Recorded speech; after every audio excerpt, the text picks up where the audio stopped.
ఒక ఇంటి దగ్గర వాన వరద వచ్చినప్పుడు అందరూ కొట్టుకుపోయారు. ఊరి వాళ్ళందరూ కొట్టుకుపోయారు. ఆ ఇంటిలో ఉన్న చిన్న బిడ్డ కొట్టుకుపోతూ ఒక బండకి తగిలి పట్టుకుంది. ఆ బండ మీద అలాగే ఉండిపోయింది, అలాగే గ్రిప్ పట్టుకుని ఉండిపోయింది. రాత్రంతా అలాగే ఉండిపోయింది.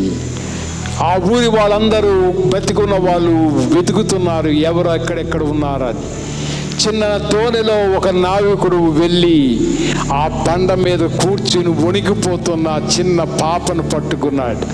అమ్మ, రాత్రంతా గాలి కదా, రాత్రంతా చలి కదా, రాత్రంతా బండను అలలు కొట్టేస్తున్నాయి కదా, భయపడ్డావా అని అడిగితే ఆ పాప వణుకుతూ అంటుంది, రాత్రంతా భయపడ్డానండి, రాత్రంతా వణికిపోయానండి. విచిత్రం ఏమిటంటే అండి, నేను చాలా తడిచిపోయానండి, నేను వణికిపోయానండి, నేను కూర్చున్న బండ మాత్రం వణకలేదండి, నేను పట్టుకున్న బండ మాత్రము కదలలేదండి, అందుకే నేను ఉండగలిగానండి.